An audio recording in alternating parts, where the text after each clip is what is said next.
Good morning, everyone. It is Monday. We're back another week. Mid-Feb now.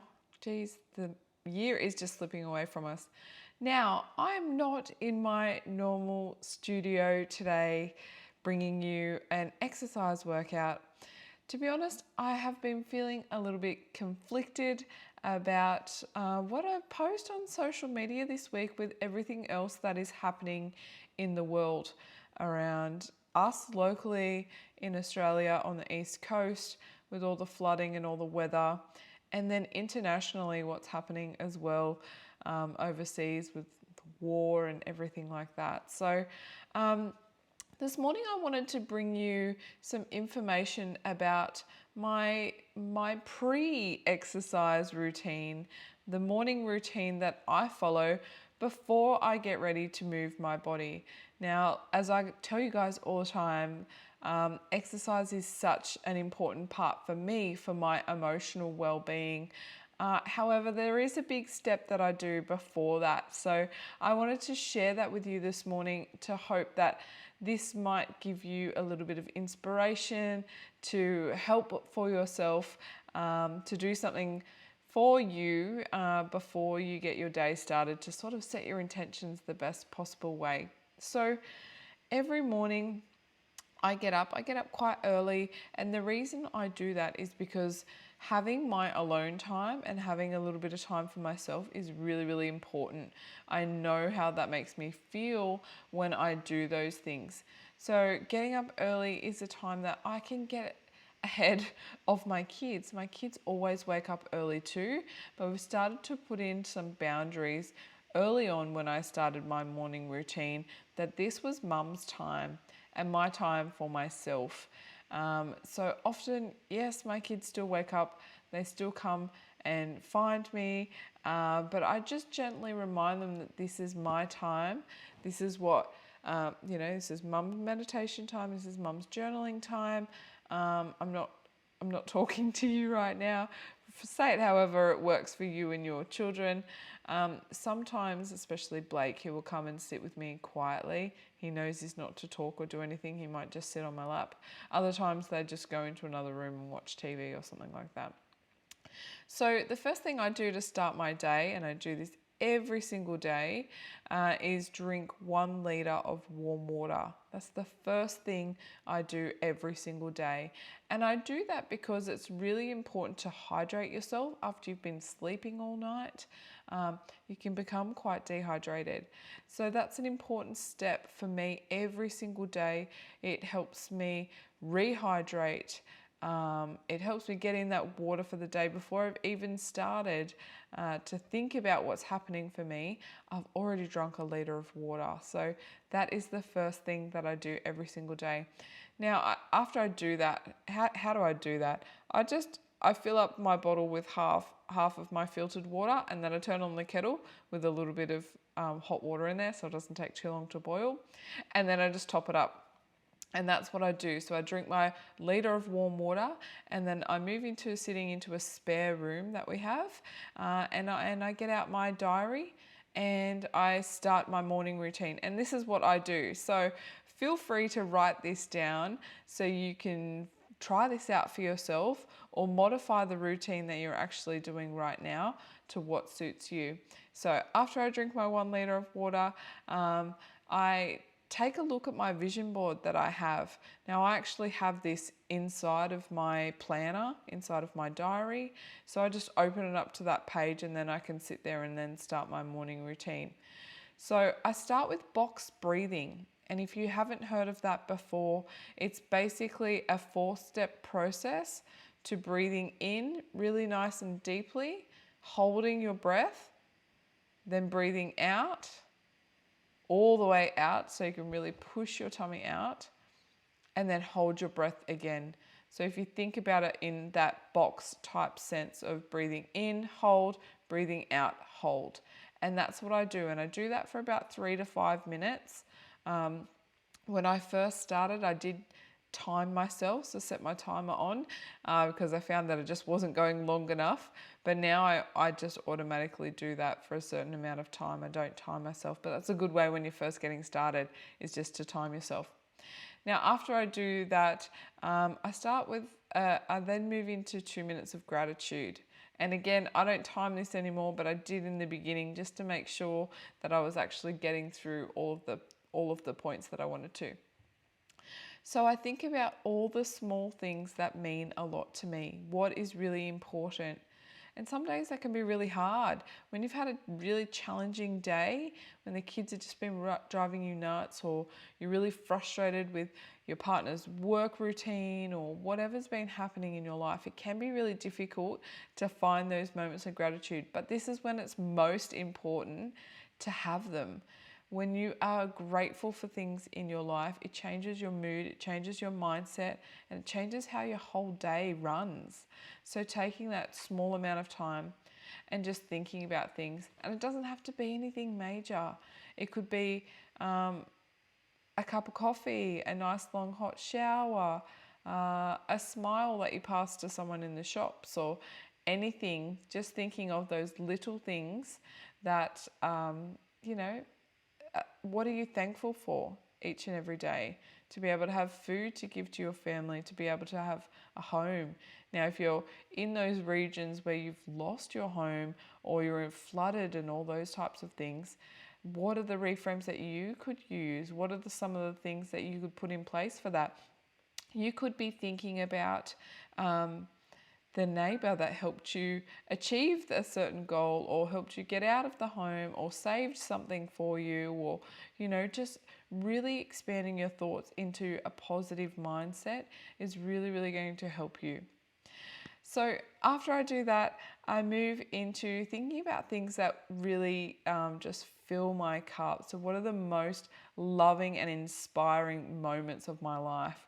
I often think about my wedding day, my children, giving birth to my children, anything like that, going to a really fun concert with girlfriends, or a girls' night, all of those things which are really inspiring to me, that have happened throughout my journey, and just really remembering those moments, because it's all about those feel-good moments and living back into that. And then I move into thinking about those around me, and sending them love and well thoughts as well. If I have friends that are pregnant, which I do, I often think about them and their pregnancy journey, and keeping them safe. I think about family members that may be in areas at the moment that are struggling with what's happening with the weather, and what's happening with international countries, and all of those sorts of things. And then after I've finished doing those for a few minutes, I move into visualizing my dream life. What does it look like to ultimately live the life exactly how I want to live it, on my terms? If there was no barriers, no challenges, what would my life look like?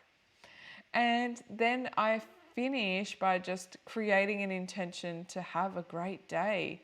I focus on what can I appreciate about the day, instead of expectations. So instead of just thinking about the 100 things I want to get done in the day while the kids are at school, or whatever's happening, I just really think about how can I be thankful for what the day is, set a positive focus of, maybe today I want to really just get into my business work and focus on that, and I'm not going to be distracted by housework or something, to those sorts of effects. So just create a positive intention that I like to live to the day. And honestly, this whole thing takes me 10 minutes to do, 15 minutes. It doesn't take a long time. It's just as fast as my express workouts. So, but it's been a real big game changer for me emotionally, to give those thoughts some time, and to be able to process on those things, and just enjoy how the day goes and how it starts. Now, after I do that, I actually move into a little bit of journaling. I'm into this at the moment, haven't always been, but it's something that I really enjoy at the moment. So if you want to journal, if that's something that you're into, give it a go.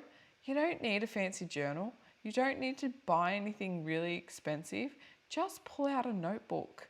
Kmart have some great options of just some really nice books that have a nice cover and those sorts of things. And they're only $3 or $5. They're not very expensive.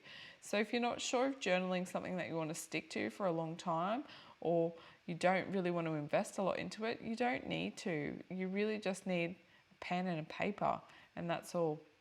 If you're struggling to know what you actually want to write about, when I started out in my journey, I had some prompts that I would use, and I would say things like, I'm so grateful for, and then answer it. And this is kind of what I go through in what I just explained before about my morning thought routine. And then I would just put it down on paper as well. And sometimes it'd be interesting because different things come out. So when you're thinking things as opposed to writing them, it's a different style, it's a different thought process.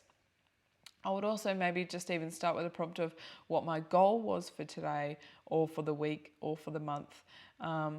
What did I learn about myself? Because we're always learning about ourselves, our personalities, our reflections on things. So sometimes it's really nice just to put that to pen to paper and reflect on that in a different way. As well as who inspired me, who gave me that, wow, that was really cool.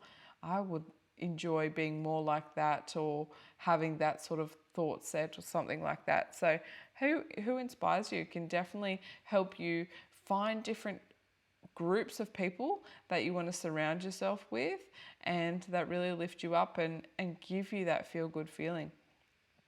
And then another thing you can do is just, what is your dream for the future? If there were no barriers, if there were no challenges, again, what would you do? How would you actually enjoy your life? What would you do each day? So that's a really fun one, just to be able to journal and get yourself started. Otherwise, just go for it with a Dear Diary approach and just write down what makes you, what's happening in your day. Try and keep it positive, like not fake positive, but try not to make it just a rant. Or if you can just do those types of journaling pages, but then just rip the page, get it out of your system, get any anger and all those sorts of things out that you might be feeling, those frustrations, and then journal about it and move on with it. So I hope you enjoyed that information this morning. That is my morning routine and what I do before I'm even getting up to exercise. So there's a whole half an hour, 45-minute process before I get to exercising. That's really just setting my emotional well-being into focus. And I hope that gives you some ideas of what you could do for yourself, for your own routine, because everyone is different. There is no one fixed solution for us all, which can be the most frustrating thing about a health and fitness program, is you just want someone to tell you what's going to work, right? But unfortunately, there's so many different things that work for different people and then they don't work for others. So it is about finding what suits you and what works for you. And that can be a frustrating journey. But the journey is also part of the process, because there is no end line when it comes to your health and fitness. There's no finish line. It's constantly evolving. Your goals will constantly change. Where you want to get to, as you hit those milestones, you'll want to achieve something new. So if you embrace the journey as much as trying to chase the finish line of just losing weight or getting to a certain goal, you'll definitely change your whole focus on how you feel about your physical and emotional well-being. I hope you have a fantastic week. I hope you enjoyed this insight into my morning. If you were hoping for a workout this morning, there are plenty on my Facebook page, on my YouTube channel. Please feel free to go back and have a look through any of those. For those in the Fit for Life program, you've got all of your app to use in all of your different sessions. So enjoy physically moving, but also take some time for your emotional well-being, because that's so important as well.